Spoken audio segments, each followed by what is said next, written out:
This is your opportunity to just be open, to explore, to ask questions, and take it in and think about it. Okay, so the recommendation my teachers told me that I found very helpful was one, try the teachings out using reasoning and logic. Okay, and see what holds together and what doesn't hold together. Okay, now some of the arguments may not make sense to you immediately. Ask questions. They still may not make sense. Put it on the back burner. You don't need to say, "Nah, this is rubbish." Just okay. It says this. I don't get it. It goes on the back burner, and then you can come back to it some other time. Okay, so check things out, using your own intelligence. And then also try the meditation methods and see if they work. See if they help you. Yeah, if they help you, then great. If they don't help you, on the back burner. Yeah, and then you can take them out sometime, some other time if you want to. We are not trying to convert people. We're trying to get them to think. And we're trying to get people to develop a kind heart, because those are the things that are really valuable in your life. To have wisdom and be able to make good decisions and to know how things really exist. And then to have a kind heart. So in going in the direction of those two, we encounter a few obstacles. Imagine that. Yeah. And probably the biggest obstacle is our own assumptions. Yeah. Our own preconceptions, our own likes and dislikes and wants and not wants, and our own identities. Like Venerable Kunga spoke of yesterday, how our identities sometimes really get in the way of connecting with people. So, so to just kind of open and see how things go. Give yourself some mental space. This particular exploring Buddhism, everyone is different, because it depends on so many different conditions. And you'll hear that a lot, these two words, it depends. Okay? So that gives us a clue that nothing is set in concrete. Okay? And that everything that happens has many causes and conditions. Everything that exists has many causes and conditions. And things are dependent. Okay? So, how the Course unfolds depends a lot on the people who come. I don't have a fixed, rigid agenda. Okay, so it's not like going to school. Yeah. First of all, you don't have to tell me what I already know on a test. Yeah. And then, just think about the things and see how things depend. You have a schedule, and it's going to change. Yeah? It's posted on the board out there. I guarantee something will change. So you may not know the change, because it may be the person who's organizing the afternoon, but they'll change their mind about offering service. Just ask her, she knows. Yeah, so, and this is part of our practice, is learning to be flexible and adjust to change, because we exist in a world of change. Nothing is fixed. Okay, we may set up a schedule, but do we have the control that everything is going to happen as we planned? No. Okay. We may set up different things, Does that mean our minds are never going to change? No. Okay. So to learn to be flexible, which isn't, it sounds easy, but it isn't so easy. Yeah? Because I think we basically like things to be predictable. Yeah.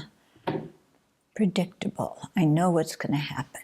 And so, we give, you had a welcoming thing yesterday afternoon and a tour. And yeah, so we try and let people know what's going to happen, give them an overview.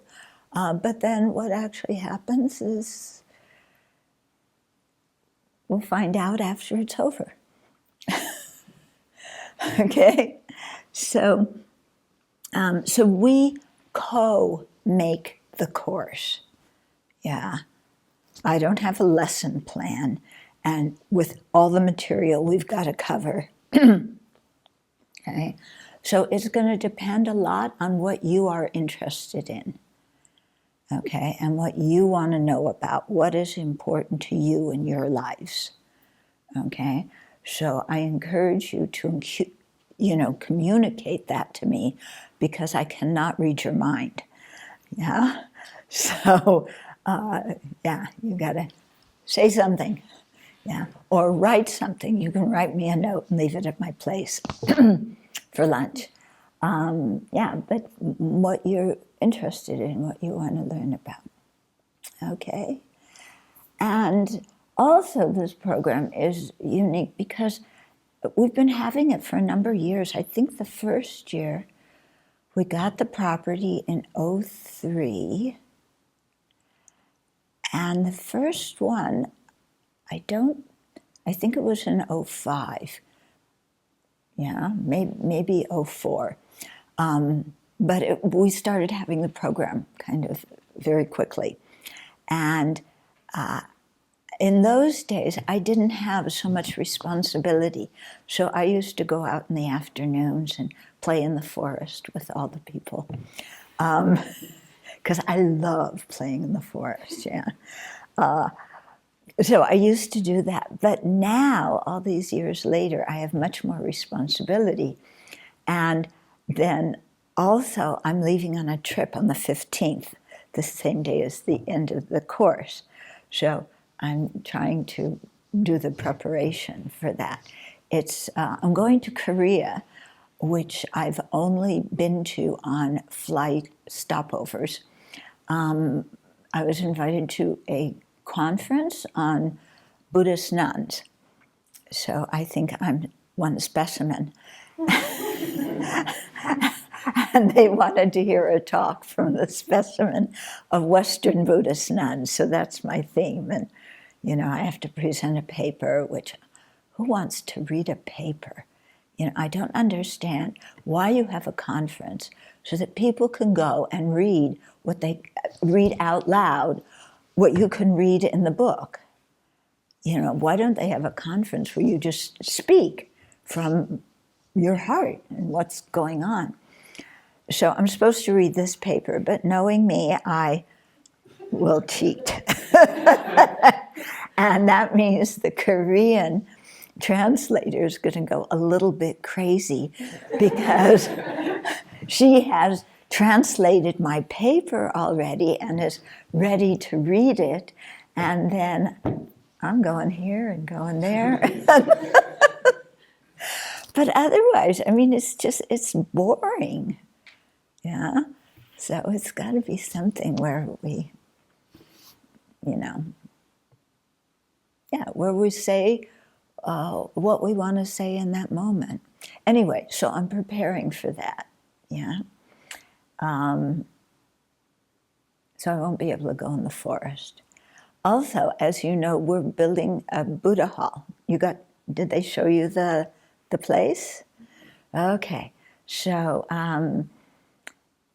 that's been a long time in coming, and many different things have come up in the interval, like COVID, like inflation, like supply chain demand delays. So, it's been a real challenge, but we're hoping. I always say hope now. I don't say we will.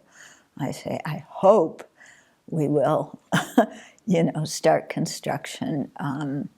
The contractor said the end of this month. I don't think that so.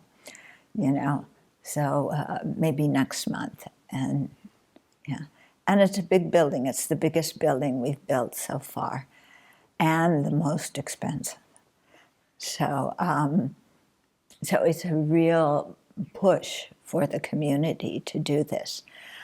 What you'll see here, because you're going to be living in our community for this time. And by the way, you're welcome to stay after the program if you want to.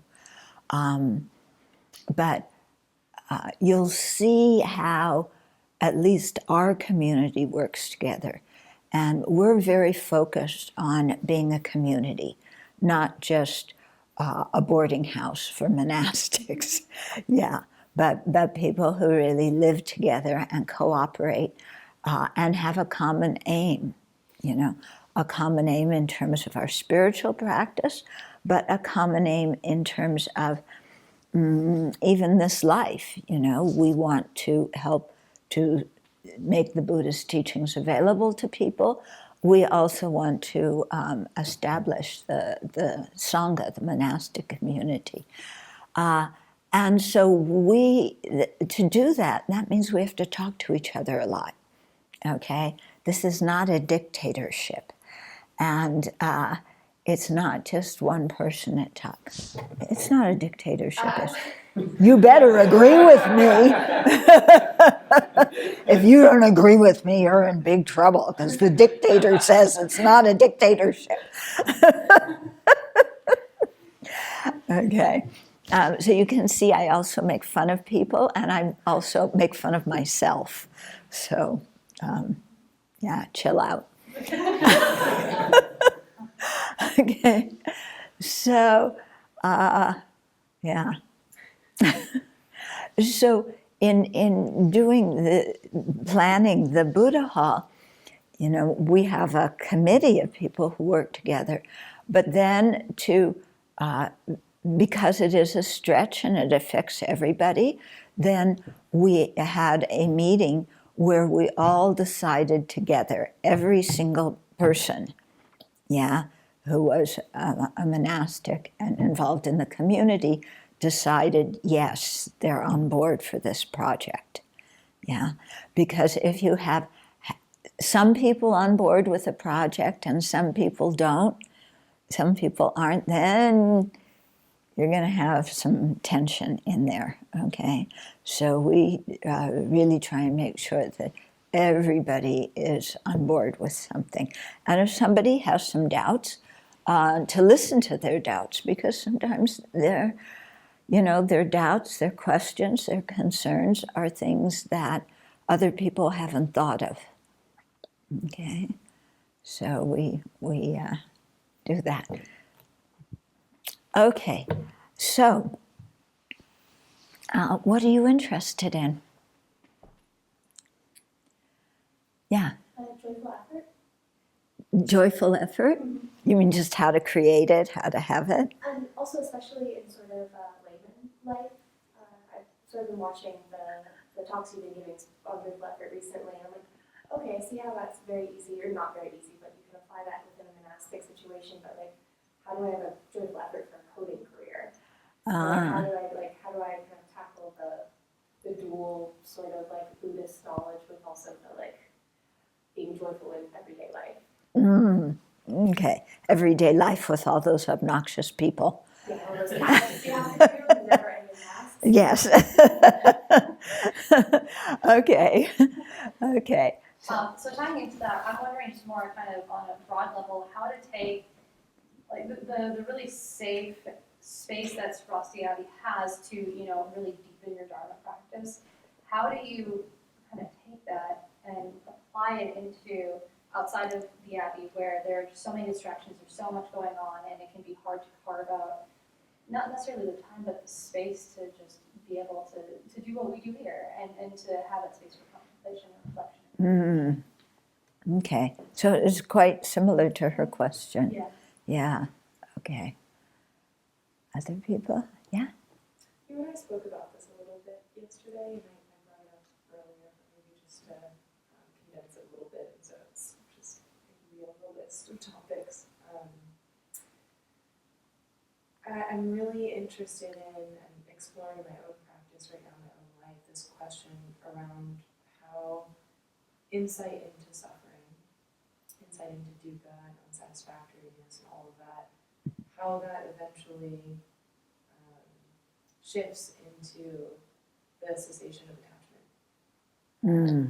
And the place I find myself in is with a really heavy heart and fear and just deep awareness of what it means to be in this human condition and how hard that can be on so many different scales and so many different ways. But there's also still really deep attachment. So yeah, maybe that's all I'll say about that. Okay, yes, this is a big predicament that everybody has.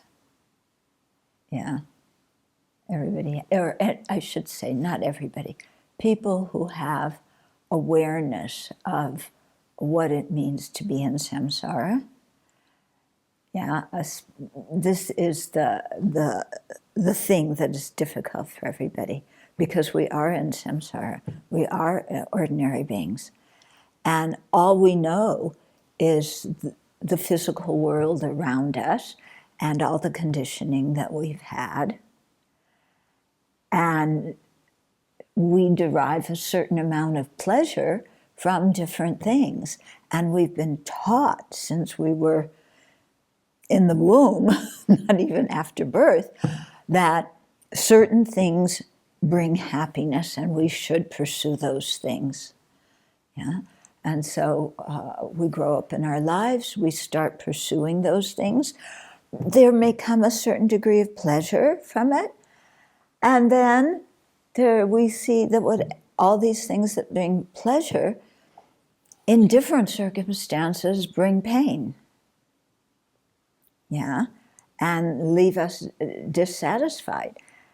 And then we're stuck, but wait a minute, the only way I can get pleasure is from this stuff, but this stuff is changing all the time and I can't control it, and sometimes it brings suffering.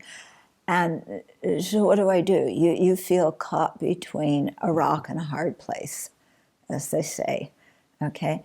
And so this is why we were talking a little bit at lunch yesterday about this, why when the Buddha taught what's called the Four Noble Truths, I just call them Four Truths because I don't see anything noble in suffering, okay? Because it doesn't, when it says noble, a little tangent here to explain the term. Noble means people who have seen reality as it is. It doesn't mean noble as in royal or something like this.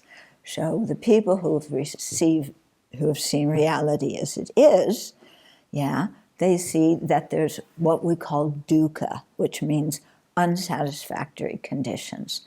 Sometimes that's translated as suffering. Suffering is a horrible translation because are you suffering all the time? In English, would you say you're suffering all the time? No. Okay. But do we have dukkha? Yes. That we have all the time.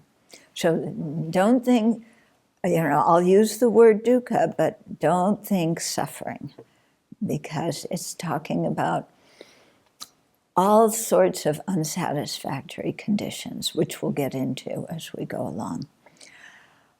But to get back to your thing, when we start studying, the Buddha taught four truths, okay? So he started out with our present situation. We have dukkha. Yeah, you're in touch with that. Yeah, you agree? We have dukkha. Okay, so the Buddha knew what he was talking about when he said we have dukkha. Okay, would everybody else say that you live amongst unsatisfactory conditions. Yeah, that this world is less than satisfactory. Yeah, and your life is less than satisfactory. Okay, so we agree on that. Then the Buddha said there's a cause of it. Okay, now if you grew up in a Judeo-Christian framework, yeah, what do they teach you is the cause of the world and human life and what happens? Our own sin, and it was all created by a God who is somehow there, who decides all these things. Yeah. And, okay, so some of you may have a belief in God, but I'm going to just present how I look at that. Because I grew up in learning similar kinds of stuff, you know. You were created and there's a plan and da-da-da. In Buddhism, there is no creator God. Yeah. There's no external divine being who created this. And I had a lot of questions when I was growing up, you know, about how did I get here and what's the purpose of it? And, you know, if there's a God, why is there suffering? If God is supposed to be kind, if he's supposed to be all-powerful, then why in the world did he create suffering? It doesn't make any sense. If you're kind, you don't cause suffering. If you're powerful, all-powerful, then you can do anything you want and change the whole thing. And so none of that made sense to me, okay? So it makes sense to other people, that's fine, yeah? To me, it didn't make any sense. And so that, I grew up with this whole questioning of what is this all about, okay? And part of it, the questioning you do is, you know, it comes from inside, but it can also be in response to what's happening in the world or what's happening in the family, okay? And so I'm from a different generation where we had dinosaurs, and you people are in the modern generation for a few years, and in 10 years you will also be over the hill. And the new generation will call you, they won't call you boomers, but they will call you something and say, move over.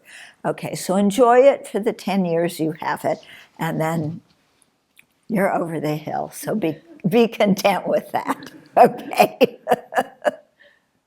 Yeah. So the circumstances of our life make us question things.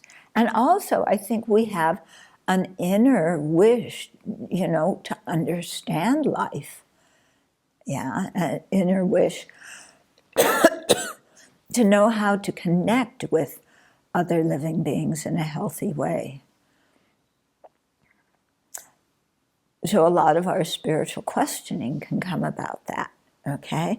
So I'll just tell you what happened to me. You guys are faced with COVID, you know, that was one of the big things in your life, and how it provoked anxiety and questioning of the government and so on. You're also, you know, confronted with college debt, with the war in Ukraine, with inflation, on and on and on, okay? My generation, the big thing, and I would be interested, you know, if we discuss later what your parents' experience, or even grandparents' experience was with this. When I grew up, it was the Vietnam War, yeah? And that just took front center space in our minds because there was a draft system. Okay, now there's no draft. So you can pretend any kind of conflict the country's in doesn't exist because it doesn't affect your family. When I was young with the dinosaurs, you know, my friends were getting shipped out, yeah, and having to fight. And some of them came back in body bags. So the war was very personal. Yeah, it wasn't just something in Afghanistan. Yeah, there's some guys that go over there, but I don't really know. It was affecting all of us very much. So I grew up in that environment. I grew up amidst the race riots and the whole thing to bring equality, you know, to the country and pass some of the civil rights legislation. So there was a lot of turmoil then. Yeah, you may have seen. I heard they made a film of it. This, what was it called? The Seven. It's about the Chicago Seven. I think it's actually called the Chicago Seven. Yeah. Okay. So you know, I mean, my generation, we were just fighting back. We weren't believing in all this stuff, and it all seemed so ridiculous. You know, anyway, we were half stoned, so, you know, who could tell? But, yeah. And you know, I haven't watched that film. I want to. But, you know, we were just like, what is going on in this country? You know, it says everybody is equal, and we open our eyes, and no, you're not treating everybody equally. Yeah. And you know, and then we were being told that we're fighting this horrific war so that we can live in peace. That makes total sense, doesn't it? You kill people so that you can live peacefully. Excuse me? I don't understand that. Okay? So in talking about dukkha, I'm still on your question.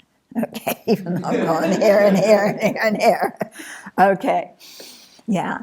So these things happen in your life and you begin to question, yeah? And then so the first truth really describes our situation.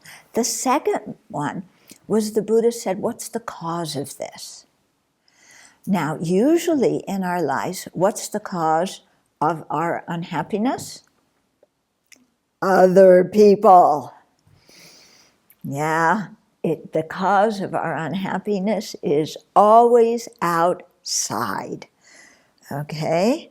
And so we have advice for everybody about how they can change and improve, and if they did, then we would be happy.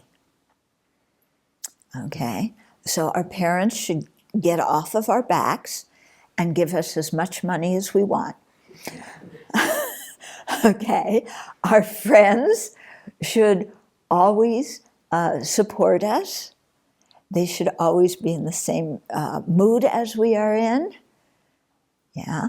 And they should never talk bad about us behind our back. The government. Boy, do we have advice for the government. Yeah. Now, who do you have more advice for, Trump or Biden? Yeah, we probably have advice for both. Who is more likely to listen? Yeah. I was watching last night part of the hearings. They started the January 6th hearings. So the first thing was last night. The next one is on Monday. But I can share some of that with you. And, you know, without getting too far into that. But, you know, it's always, whenever we have suffering, what's wrong? It's somebody else's fault. I didn't get the job because somebody's biased, because they misinterpreted my answer, because blah, blah, blah, blah. In other words, it has nothing to do with actually, I don't have, I don't fit in that job anyway. Why am I applying for it? Yeah, but instead we say it's somebody else's fault that I didn't get it. Okay. Why are you unhappy? Well, your parents. Okay, we know that, Then, those mean people. Yeah. We didn't ask to be born, and they had us. So they better perform and be good parents, because otherwise I'm going to wind up messed up and it's going to be all their fault. So they've got to be perfect, right? Which, by the way, if you don't know the definition of perfect, okay, perfect is everybody does what I want them to do when I want them to do it. Okay? Everything happens the way I want it to happen, when I want it to happen. That's the definition of perfection. So our parents should be perfect, the Buddha should be perfect, everybody should be perfect, yeah? Yeah. We're the only ones that are allowed a little bit of mistake and error. But we never make mistakes, really. It's just usually people misunderstand us. Yeah. They misunderstand. We don't make mistakes. We always have a kind heart. We never want to retaliate to other people for what they do to us. No, we're never bossy. We're never rebellious. We are kind-hearted and equanimous and perfect. And other people don't appreciate how wonderful we are. Okay. So our whole way of looking at it, that the cause of happiness and the cause of suffering is outside. Okay, and this is what I was talking about yesterday in terms of arranging our duckies. Okay, and you'll hear some conversation about duckies. Okay, do you remember when you were a little kid and you have little plastic duckies? Yeah, and the duckies were in your bathtub, and as a little kid you lined up all the duckies. Yeah, so that they were exactly the way you wanted them. And then what happened?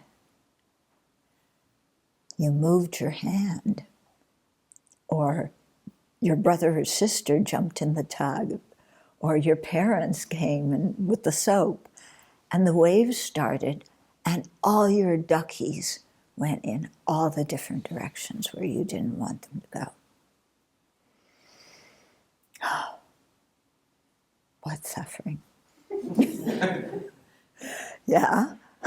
When you're 2 years old, that's your version of suffering. Yeah. And you cried. Yeah, you cried. My duckies are all over the place.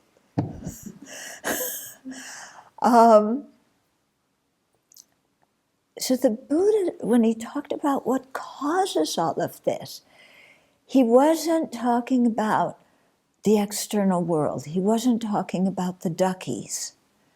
Yeah, he was talking about how our mind relates to the world, how our mind relates to other beings, how we even relate to ourselves. And here, this involves our way of thinking, okay? How we describe things to ourselves, how we interpret things, okay? How we impute meaning and impute names, okay? So, whereas we think that what we experience in our senses is an objective world out there that either gives us happiness or pain, what the Buddha is saying is, look deeper at your own experience. It's not just what's happening out there, it's how you interpret and relate to what's happening out there. Okay? Because as we've all experienced, a very gross example, and we've all had this, is two people experience the same event in totally different ways without either one of them lying. I mean, when one party lies, it's a different situation. But, otherwise, they may hear two different things, and they were both in the same situation. Okay?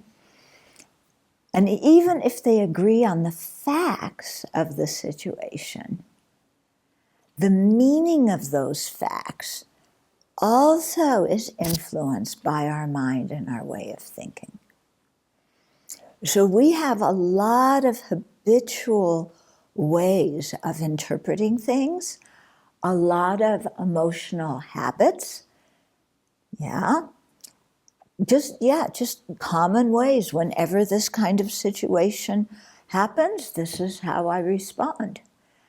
And then we think that all of that is external. We don't realize what's coming from our own mind. Okay? And one of the things that creates suffering for us, and this is where we find that touchy point that you were bringing up, that is actually implicit in both of your questions too. It's the yes, but answer. Yes, I see it comes from my mind, but it really comes from outside. So how, there are things that happen outside that I really like, that give me pleasure. Yeah. And then our next sentence after that is, what's wrong with pleasure? Okay, everybody look at the rain. Yeah, when you're done looking at the rain, look up here and we'll continue. Okay. Well, now I'm looking at the rain. So,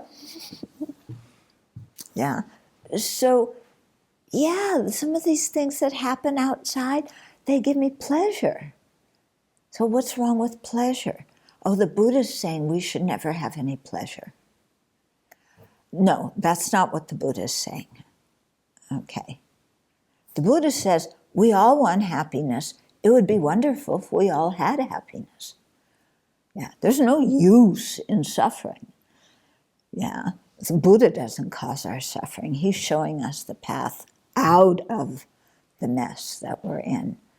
But I still like those things. Yeah, and that's what's going to give meaning to my life. Why? Because that's what society told me I have to be. That's what my parents told me I have to do. And I kind of have some taste of it, and it's brought some happiness. Is it perfect? No. So it's not perfect, but it also brings happiness.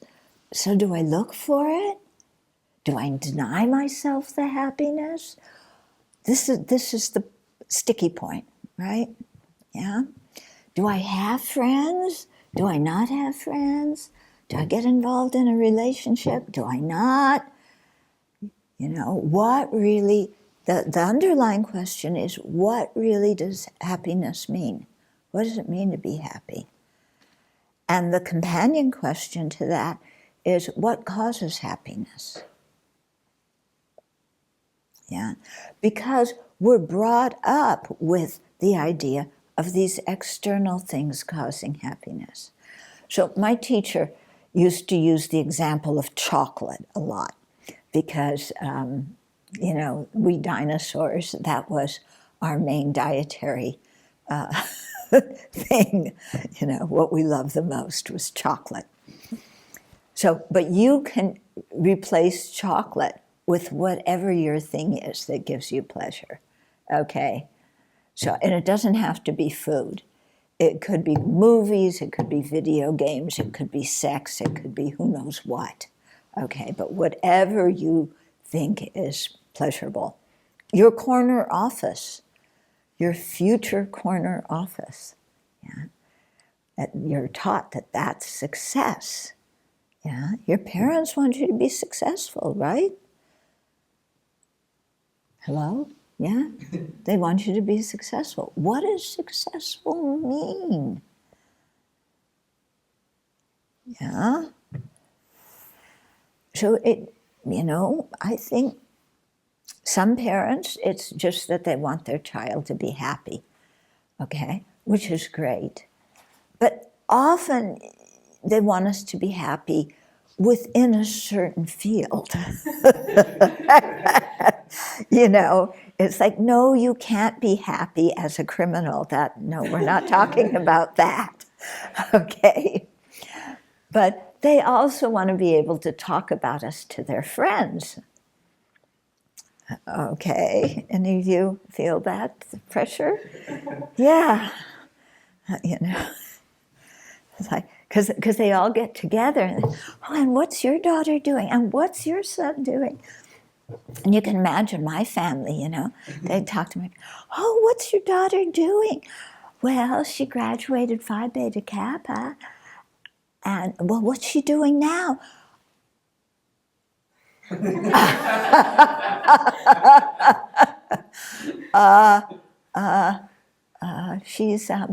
She's living in Nepal, where they don't have flush toilets.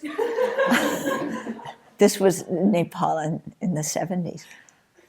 What's your daughter doing in Nepal without flush toilets?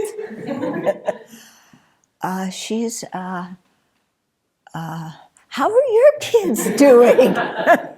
Yeah. Oh, I see. Your daughter's a doctor. Your son's a lawyer. Your son's in finance. Your daughter has her corner office. Oh, that's wonderful. Yeah, and, what are they going to say about me? So, they mean well, don't they? Yeah. And they went through all the trauma. God, about everybody's traumatized these days. Having a kid, my God, you never know what you're getting into when you have a kid. Really, I think being a parent must be one of the most difficult things in the world. Yeah, how do you bring up a kid? Yeah, because when you have a kid, it is total potluck. You do not know what you're getting. Somebody is moving into your house who you do not know. And in my generation, they say, we're moving in and we're going to stay 18 years. In your generation, they say, I'm moving in and we'll be here 45 years. Okay. And then our parents have to deal with that. Yeah, as we go through all of our stages, starting, when you're the first year, okay, you spit up all over everybody. Well, babies do that. You're forgiven.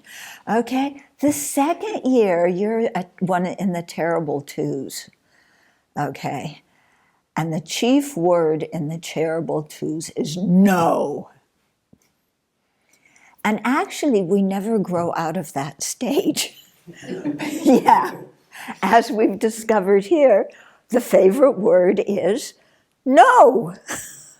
Yeah, your default route. Good morning. Would you like to do? No. I would not like to do that. Yeah. Okay.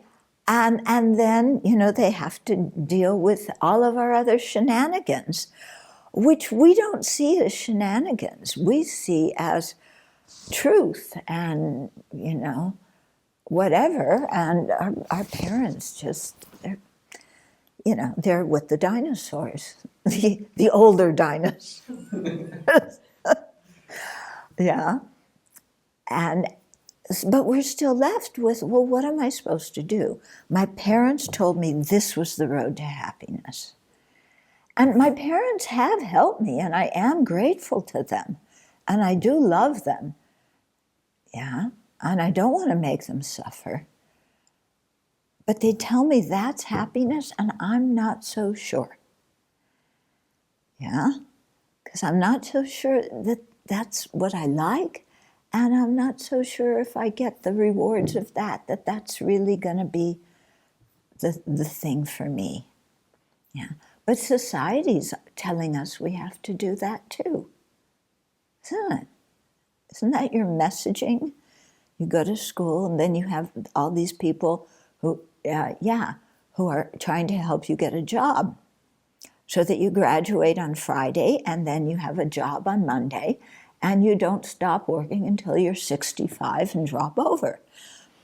Yeah, and you're going, yeah, what is really meaningful and purposeful in this? Okay? And what about this attachment thing? Yeah, because I like some of that. Yeah, I like the nice clothes. I like traveling.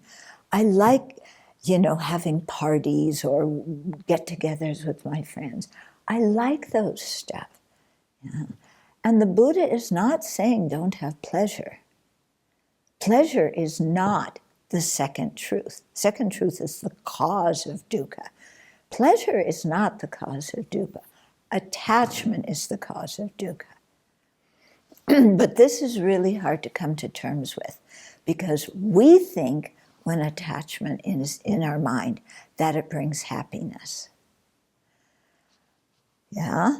So one of the big shocks when you really come and you start looking inside is actually the way I think often is not correct.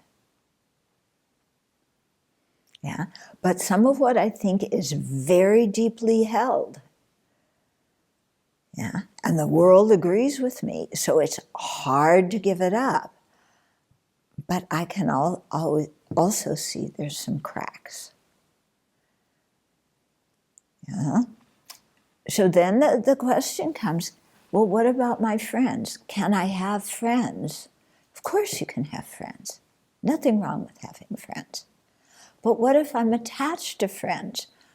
Oh, then there might be some problem in your relationships with your friends. Okay.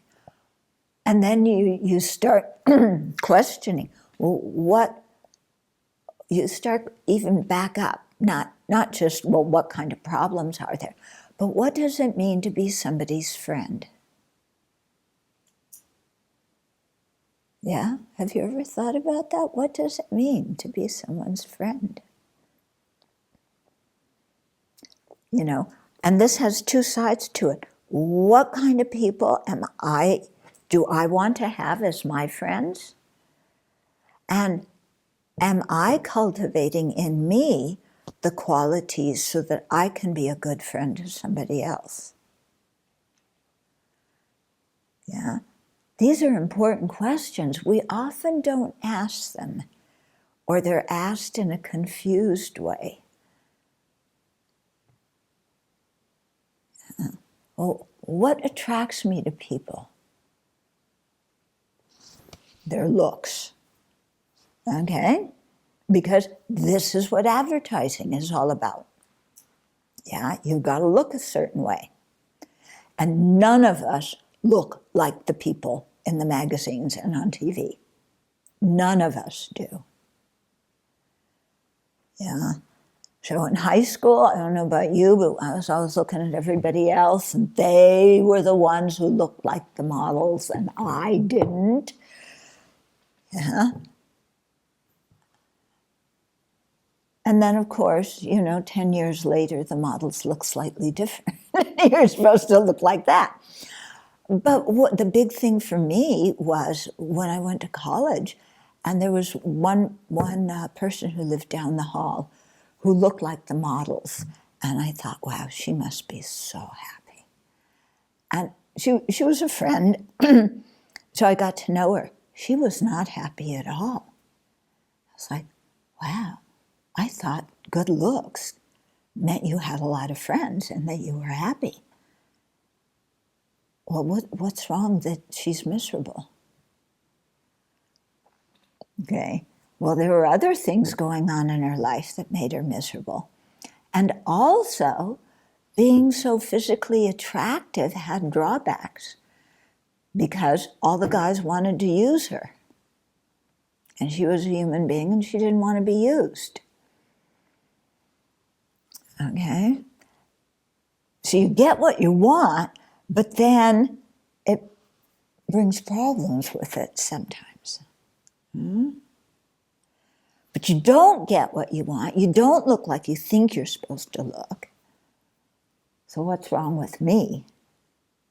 Yeah, so then you got to go to the gym and you got to dye your hair, kind of pink on one side, blue on the other side. None of you have that. What's wrong with you? Don't you know that's the latest fad? And you're going to say, yes, but remember the last course you had here at Sravasti Abbey? There was a woman in her 60s who came with pink hair. So that's for the dinosaurs. We're not doing pink hair anymore. Seriously. Yeah, she came. She was at least, it must be in her 60s. Yeah. Yeah, that was like this. Yeah, she was my generation, but with pink hair. So,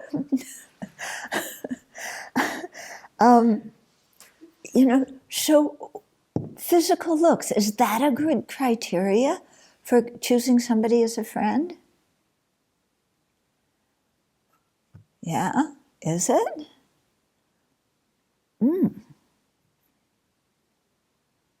And then the mind goes, yes, or no, it isn't a good criteria, but I like it anyway. And then you get in a relationship with somebody who's very good looking, but who has a lot of emotional problems. And then you got to deal with that. Okay. What else? What other criteria do you look for in friends? Charisma. I want somebody who has a good personality, and is just charming and wonderful, but not more charming and wonderful than me. Okay? So it has to be somebody that, when I'm with them, they make me feel good, and everybody else knows I'm their friend, so I get some status in everybody else's eyes. Yeah, and they keep me amused. Yeah, that's what I'm talking about, yawn. Yeah, we choose friends on that basis, and it's yawning. It's like, boring. Whose script are you living out?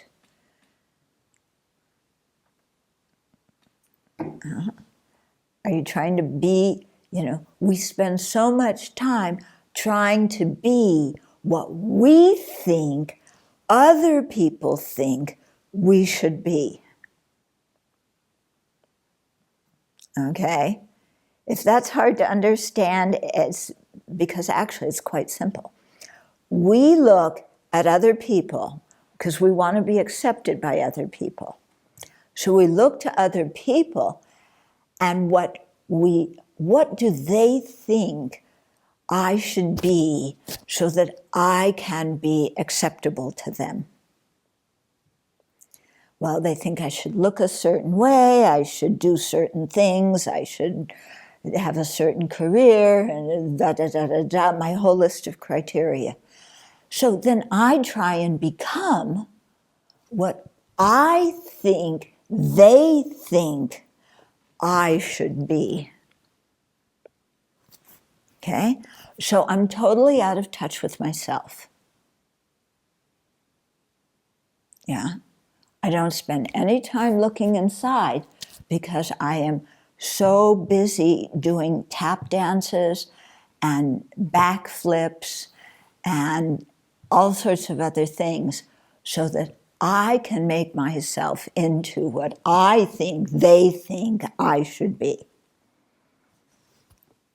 Is that crazy making? Yeah. And at the end, why are we so attached to what other people think of us? Why? What is a reputation? It's other people's thoughts. That's all a reputation is. Other people's thoughts.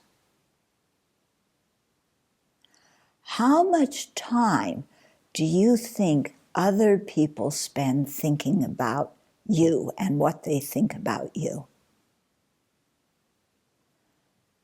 Do you think they spend a lot of time going, oh, what do I think about so-and-so?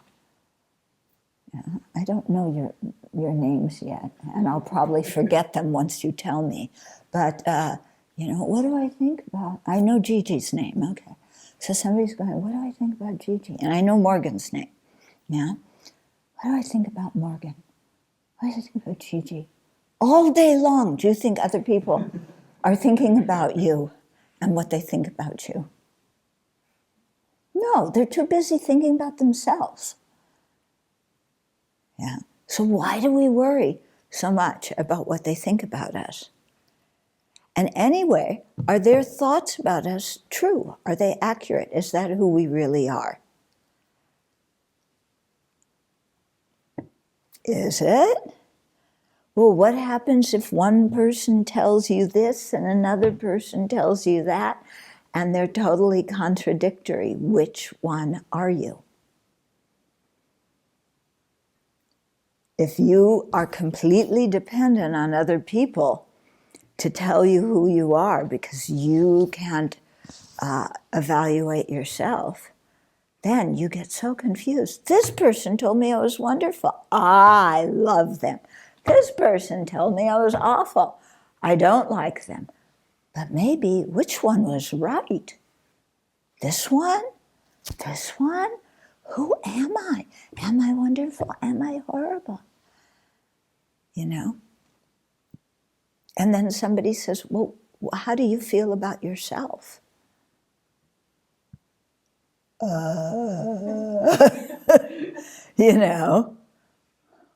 do you think about your own actions? I don't know. But when I think about them, I kind of think I'm a creep. Yeah. That's one of our big problems. I'm spreading the whole thing out, the first talk. Okay? You're getting it. Yeah.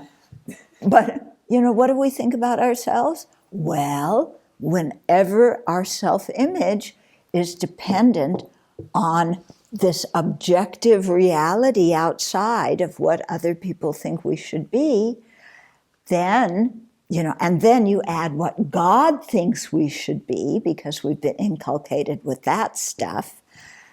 And then we look and we say, okay, here's all the ideals of what I'm supposed to be. And I don't measure up to any of them. Yeah, my parents want me to get straight A's. I got 1 B. I'm a loser. I'm a catastrophe. I got a B.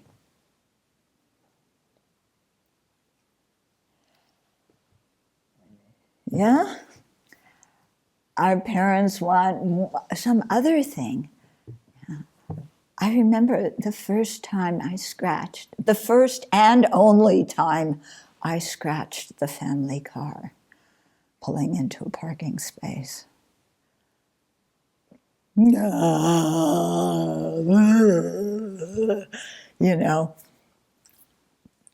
Dante talked about the fear of hell.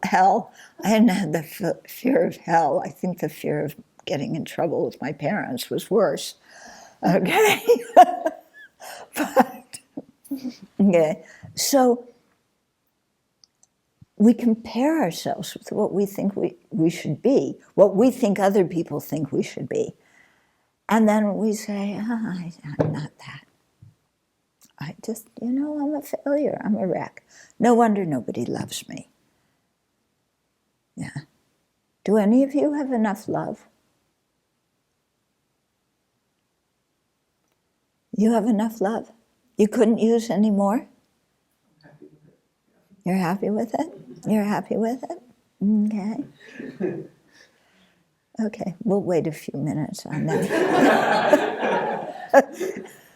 Okay. Everybody else, yeah? Do you have enough love? Do you have enough appreciation? Do people appreciate you enough? Yeah. Do people appreciate you enough?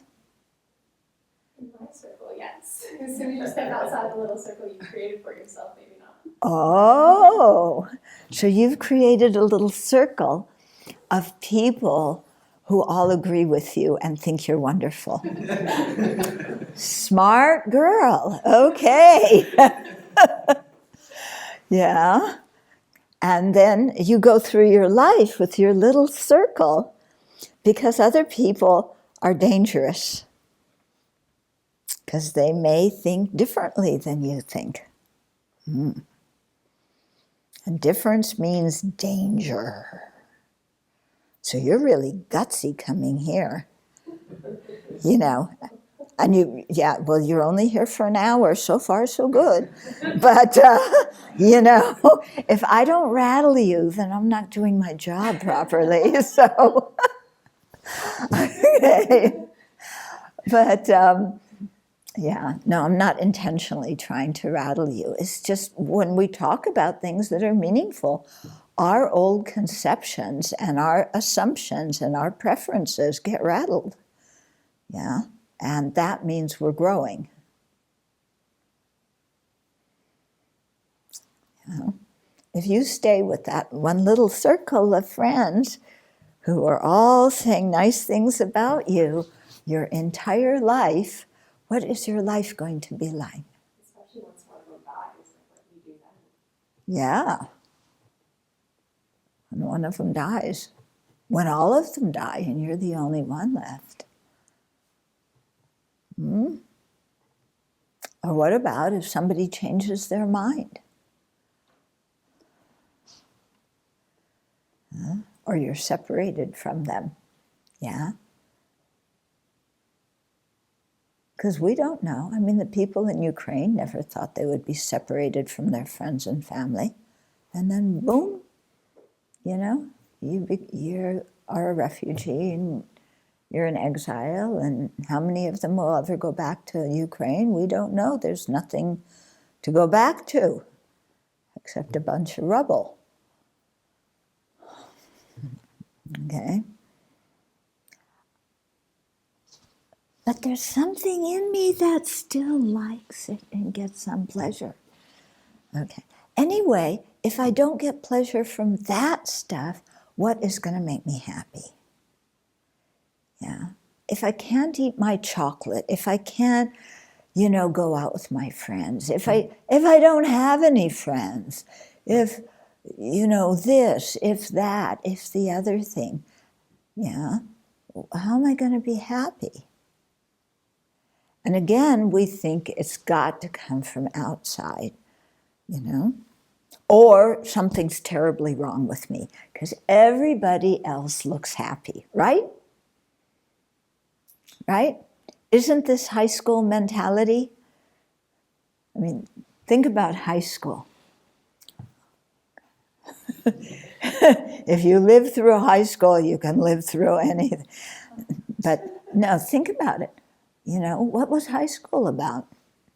Fitting in with what you think other people think you should be. And nobody fits in with what they think other people think they should be. Yeah. As I told you, that woman that I knew in college who was so attractive and miserable. Okay. But then it sits with something's wrong with me. Everybody else has friends. I don't. Nobody loves me. I'm a failure. I can't do anything right. Okay? Listen to the kind of rubbish you say to yourself. Is any of that true? When you say to yourself, I can't do anything right, is that true? You can't do anything right? Okay, you can make toast. Yeah? Everybody knows how to make toast. You can talk, you can read, you can write. You know how to do a lot of stuff. What do you mean I can't do anything right? That's not true. Okay. I'm unlovable. Nobody loves me. Really? Really? Nobody? Nobody? I don't believe that.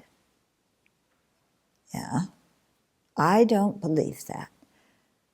Because everybody has people who love them. And everybody's life is worthwhile. I do prison work. If you think there's people who nobody's going to love those people, think about, the people who are incarcerated, who actually did the crimes they're incarcerated for. Those people have people who love them. Yeah?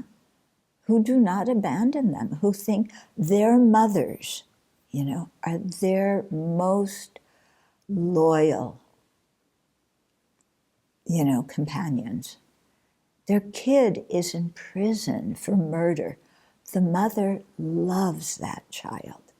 The mother looks at their child and sees beauty and sees creativity and sees potential. She loves her kid. So what do you mean nobody loves you? Well, even my mother doesn't love me. Give your mom a chance. Yeah, give her a chance. Yeah. Well, my dad doesn't love me. My dad was never even around. I don't know who he is. Give your dad a chance. What was your dad's life like? What was your mom's life like? What did they go through as kids, as young adults? Yeah? Yeah. Do we see our parents as real human beings who also want to be happy and don't want to suffer, and who have their own internal problems? Do we see them as people? Do we give them space to be the human beings they are? Or do we hold them with, you're my parent and you should treat me like this? Yeah. Anybody have parents who treat them exactly the way they want to be treated? Anybody? Positive way. Yes.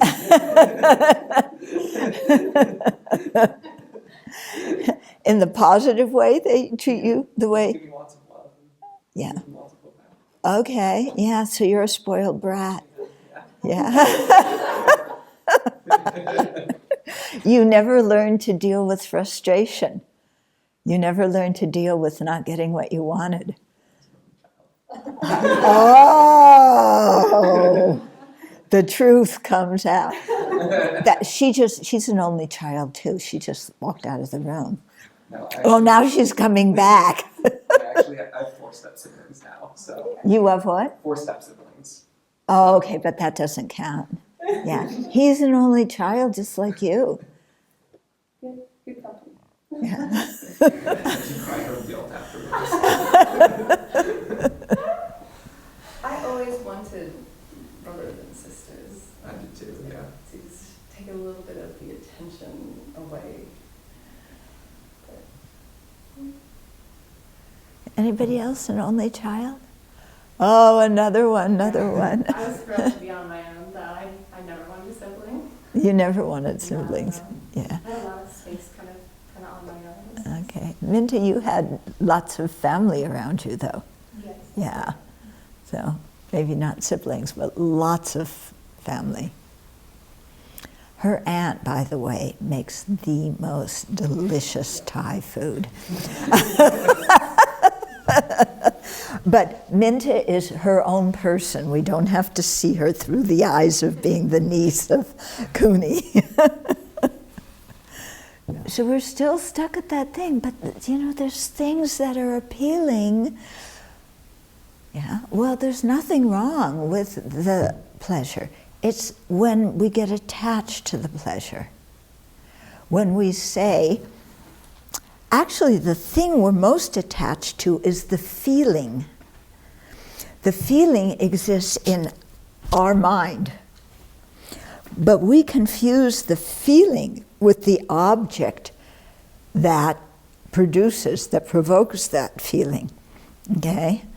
So the feeling when I have chocolate, or what my comfort food is?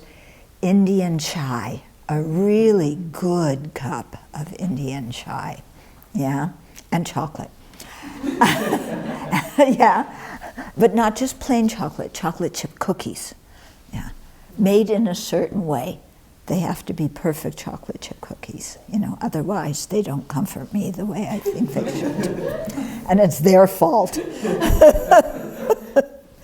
So, so I have my comfort foods. Yeah, that's what I look to.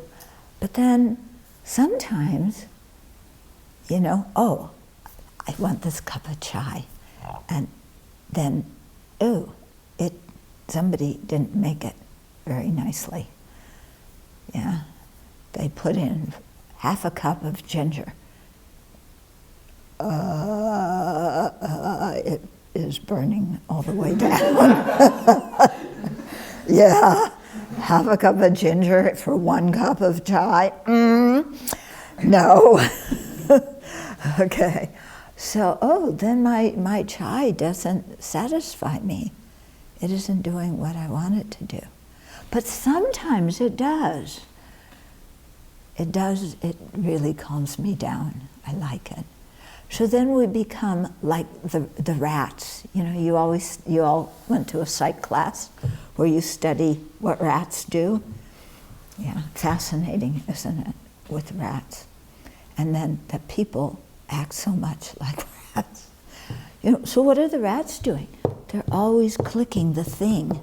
Do they always get the rice? No. Do they stop clicking? No, because they might get the rice. Okay, so these mice grow up to be the people who go to Las Vegas. But we're kind of the people who go to Las Vegas too, except we're not looking to get a whole lot of quarters between airplane flights.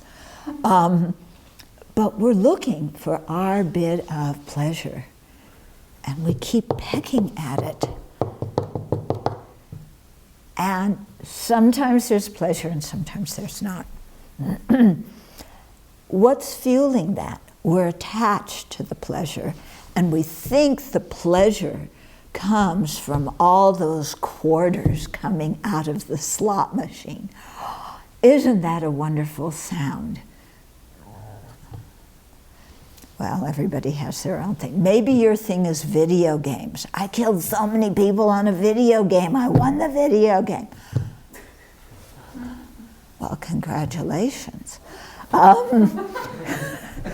Yeah, I mean, think of what your thing is that you get pleasure from.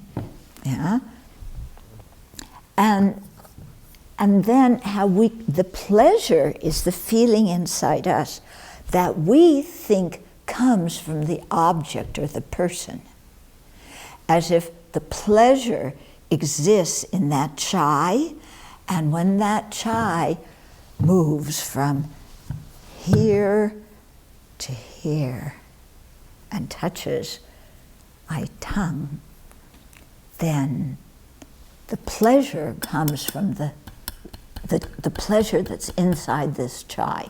By the way, this is only water. But it comes, we think, the pleasure comes from the chai into me. So therefore, the chai has pleasure in it. Therefore, I need the chai. Okay? But then sometimes the chai doesn't bring pleasure. Sometimes somebody didn't make it very well. When I make it, it's always perfect, but somebody else didn't make it very well. We always blame outside. Okay? Or we already drank 1 cup of chai. And does the second cup of chai do it for us in the same way as the first cup?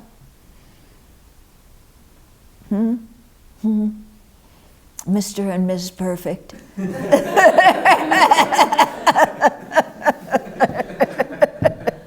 Yeah? Does the second cup of chai as wonderful as the first? Okay, what about when they serve the next cup of chai?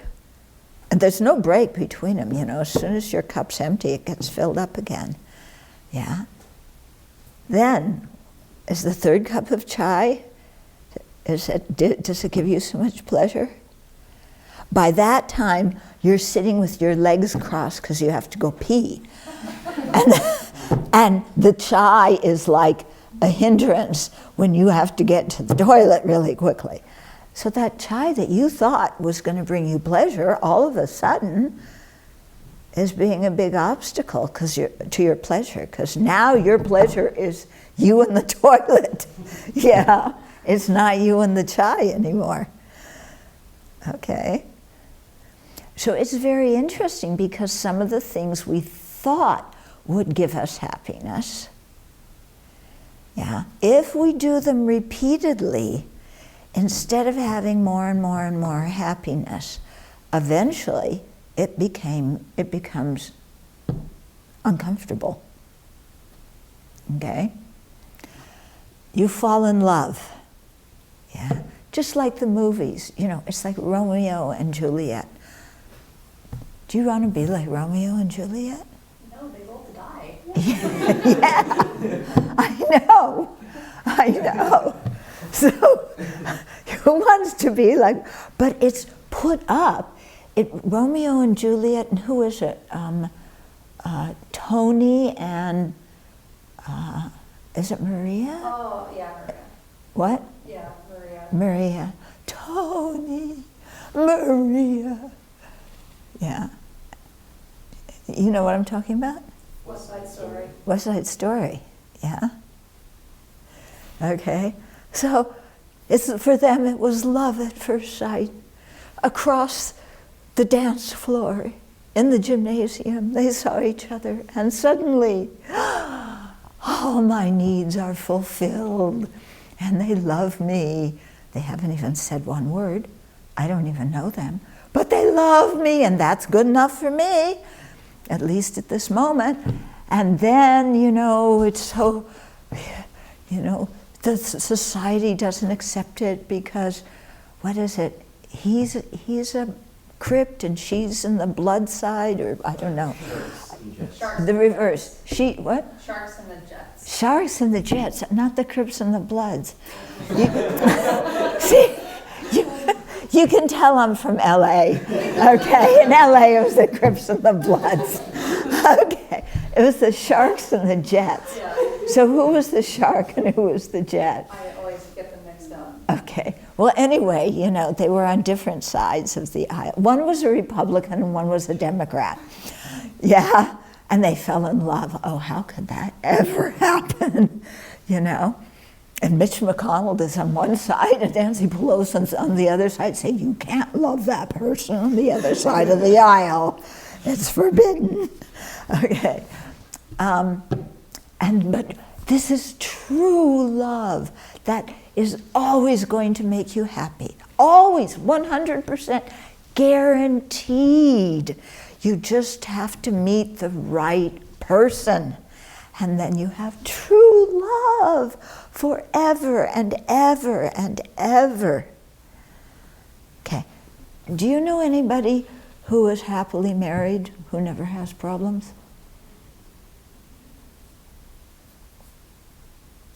Any of your parents happily married with no problems, no quarrels? What's wrong with you two? You should be saying, yes, my parents are perfect. My parents got divorced when I Oh, was yeah. like 6. Yeah, same. Yeah, they split apart when I was 7. Oh, okay. That's why they got so much love, because their parents divorced. Okay. Anyway. Yeah. By the way, how many of you come from divorced parents? Yeah, number of people. Quite common. Yeah. But, yeah, do you expect a relationship to meet every need and make you completely happy forever and ever? Oh, you say no, I wonder. Because society tells us, really, you know? And we fall in love. Yeah, and then what happens? Everybody says, oh, they look like such a beautiful couple. They're going to make each other so happy. And then what happens? He leaves his dirty socks on the floor and expects you to pick them up. Okay? Or she leaves the dirty dishes in the sink and expects you to wash them. And those two actions are an infringement upon who you think you are and how people should treat you. Yeah. Yes, I'm all for being considerate, I'm all for compromising, but I will not pick up your dirty socks. Who do you think I am, your maid? Well, yeah. Why not?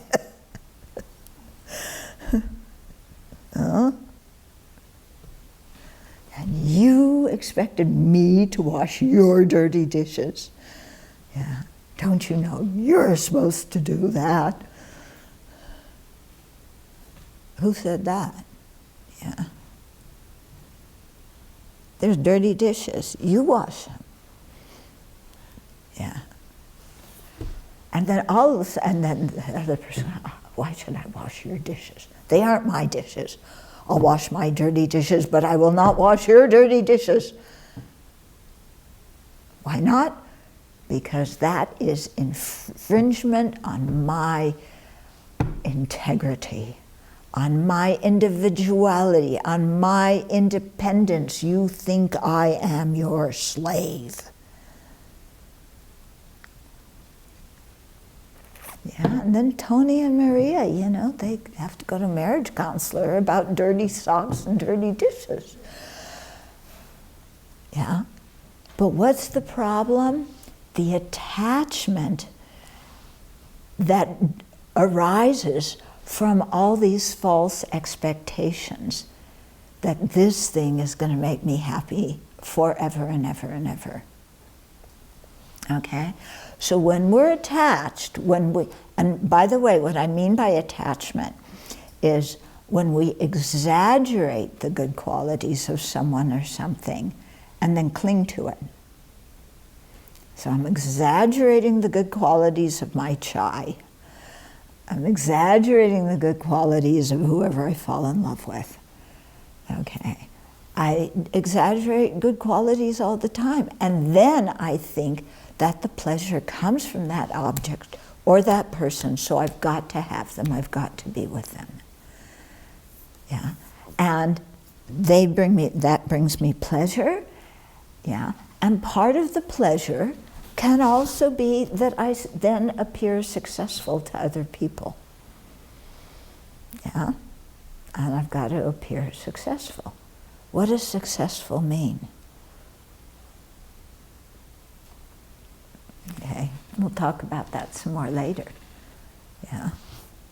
It's like, I want to have friends. What does friend mean? How am I a friend? How can I be a good friend to other people? Yeah. What conditions do I look for in other people as my friends? Okay. So we get confused then because we think the happiness exists out there. But we're like the mouse who keeps clicking Sometimes we get happiness from it, sometimes we don't. But we don't know anything else. So those are the first two truths the Buddha taught. Then he taught two more. Okay, those two are the troublemakers. He taught there's actually a state that exists of cessation of dukkha and a cessation of attachment and ignorance and anger and all our conflicting emotions that bring about our dukkha. There exists a state where all of that is ceased. And there not only exists a state where that's ceased, but there is a path we can practice to get from where we are to there. Okay? So it isn't Never Never Land where you're waiting for Peter Pan to take you there. Yeah? There's a path that we practice, that we're responsible for, you know? And as we practice that path, yeah, and we shed the ignorance, anger, and attachment, it's a slow process, we shed it, then we find ourselves becoming happier. Yeah? And then when all those causes of our turmoil have been ceased, yeah, then we have that third truth, you know, the state that beyond sorrow, what they call it, yeah? So there's an alternative to what we're in. The thing is that in our lives, we encounter very few people who even think about an alternative, let alone know what that alternative is. Yeah? So that's why when we talk, you'll hear the expression precious human life. When you hear that, it doesn't mean just being a human being, but having the opportunity to meet people who think about this kind of thing, yeah, who know the true cessation, who know the true path to get there, and have accomplished that themselves. They didn't just make up this path last Friday and put it in the newspaper. Special deal for you, $99.99. Enlist now. Get your free app. And then sign up for the special deal afterwards. Yeah, you will meet lots of spiritual teachers like that. Yeah, they're all over the place. Okay. But to me, the Buddha's teachings that have a whole lineage of people over the centuries who have practiced those teachings and arrived at the culmination. Yeah, that's very special in this life, that we've encountered that and that from our side we have the interest in it. Yeah, because many other people, they are not interested in that. They want their goal in life is the corner office and the nice car and the fancy spouse and the children who get straight A's but are a nervous wreck.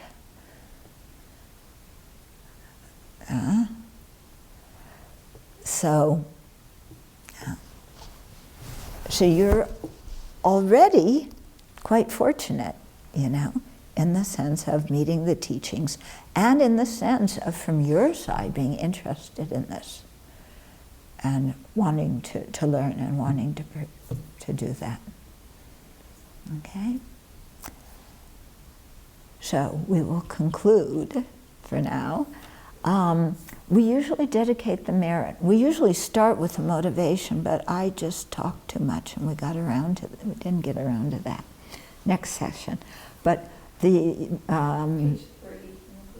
yeah.